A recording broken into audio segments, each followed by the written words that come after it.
Morning guys, I'm out here on a ride with my buddy Ethan. We've been riding for a while. It's Ethan's first bike, so first road bike anyway, and watching him ride and giving him advice where I can. I don't want to be too annoying, but you know, I want to keep my mates safe. I've been riding for about 23 years, something. I've been riding motorbikes. This video is just kind of a bunch of tips for new riders. It doesn't mean I'm an instructor. I'm sure some people are going to disagree with some of it, but this is just my tips, and it's not on how to ride fast or whatever. It's just on how to keep safe. I'm seeing a lot of things with Ethan riding that I used to do when I started, but the very first one I think that gets most people into trouble is target fixation. Say you're going around a left-hand corner and you're focused on something on the right, and if you keep looking at it, you tend to ride towards it. If I'm going around a right-hand corner and I'm worried about the gutter, so I'm looking at the gutter, you tend to fixate on it, and then your bike just kind of steers towards it, and it's a really easy way to kind of cross over the center line or just go into the ditch. So one of the biggest things there is just keeping your head in the direction you want to go. So if you want to point, if you want to go around a left-hand corner, look around the left-hand corner. Don't look at the ditch that you're worried about going into, because it's just going to raise your chances of going into it, basically. The next thing that pops into my mind is your line. My line on the road is very different to my line on a track. And the main reason for that is on a track, there's no oncoming traffic coming, you know. And I know the corners, there's a specific line for a racetrack. And there's a specific way you take a corner on a racetrack to get maximum speed and, you know, entry speed and exit speed. On a road, your line is not opposite, but it's quite different, where you know, if I'm going around the left-hand corner again, I'm going to stay to the right as long as possible until I can see the exit, and then I'm going to lean in on that apex. The reason is because I can see further around the corner. You can see cars coming, you can see obstacles in the road. Like, this is not a racetrack, so you need to be aware of things coming towards you. And you know, I had this comment on one of my videos years ago when the guy was like, oh, you do terrible on the track because of your line. I'm like, I'm not on the fucking track, I'm on the road, and I'm more concerned with the cars coming towards me. It's just really important to watch out for that. It's just such, those two things I've already talked about are a massive troublemaker for beginner riders, or any rider really. If you're going around a tight left-hand corner and you're hugging the inside like you would on the track, and you come around the corner and there's a cyclist, you and the cyclist are fucked. So, you know, be really aware of that. Another one that I think when people buy their first bike and they jump on it and they never hear the term counter steering.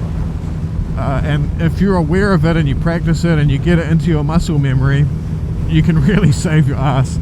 Because, you know, one thing I noticed with riding with Ethan and, you know, even just remembering back to the start, I can see him going around a corner and kind of getting a little bit worried about the lean angle, but he's not even 20% of the possible lean angle for his combination and this weather and those tires. You can lean so much further when you're worried about it, but it's scary. It's a scary thing. But something that's going to help you lean more and get more confident with it is counter steering. So if I just put my bike in cruise control now, the amount of force you need to turn a bike is so small.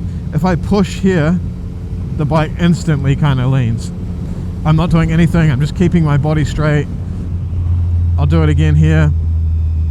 So I'm pushing that way. So the idea is you want to be pushing the bar in the direction you want to turn. You can, you know, I think people are kind of doing counter steering without knowing they're doing counter steering or what the dynamics or physics or whatever of it is. But, you know, if you sit on your bike in the driveway just with it up, you know, with your legs on the ground, and push that way on the bar and then push that way on the bar, you're going to see the bike is going to drop the opposite direction to where the bars are turning. So if I turn my bars this way, my bike wants to drop to the left. If I turn my bars to the left, my bike wants to drop to the right. So just remembering that, you know, counter steering is really the only way to turn a motorcycle. And if you need to turn more, if you're coming into a corner too hot, just push a little bit more on the bar and you'll drop over a bit more. So yeah, counter steering, that's a big one to look up. Look into it. There's I'm sure there's going to be a shitload of videos on counter steering, but that's a really big one in terms of, you know, learning how to control a motorcycle. Another one I've noticed is just going into corners too hot.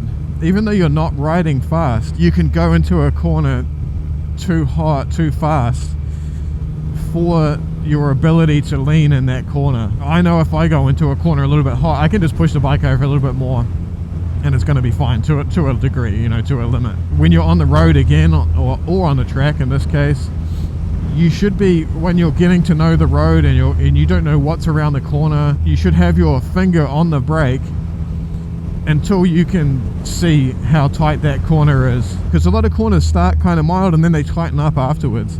So that's something to be really wary of, you know, like corners that have like two apexes. So they'll have one and then the corner will tighten up again and have a secondary apex. And if you're coming in a bit too hot and you're not really experienced, or you're a bit nervous to lean the bike over a little bit, that can get you into a lot of shit. Keep your finger on the brake, not real hard, just keep it on the brake, keep some pressure on the brake until you can see the exit of the corner, and then you're going to know sort of what you're getting into, rather than like going in a bit hot and just figuring it out afterwards. It's just a little bit dangerous, I think. What's he up to? That's another thing. I haven't seen Ethan do this, but I've seen a bunch of new riders overtaking on the inside, and that's just a recipe for trouble, man. You should never be overtaking on the inside.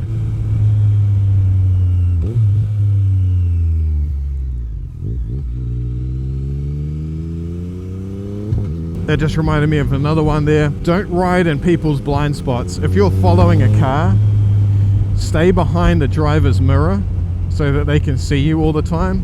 And then when you're riding next to a car, make sure the driver can see you. Don't, you know, ride next to the, you know, if you have to sit on the motorway or something, ride next to the driver. Don't ride next to the car's rear wheel, because people just are fucking idiots and they don't indicate before they start changing lanes, or they'll start changing lanes and then start indicating. You can just get into so much shit from other people.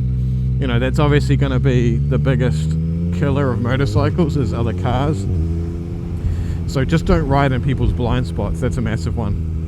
And there's so many things. I'm just winging this. I don't have a list or anything, but maybe we'll leave this video here, keep it a bit short, and I could do another tips one if people are keen. But yeah, it's pretty important to stress that I'm not a motorcycle instructor. I've been riding for a fair amount of time, and you know, I've picked up some things, but I could totally be wrong on some things as well. So, you know, just a bit of a random video here. Otherwise, I'll catch you guys in the next one. I'm going to do some more interesting videos soon, rather than these sound only ones. I might make a second channel for sound only videos. Anyway, we're going to stop here and get a coffee. Probably too early for a beer.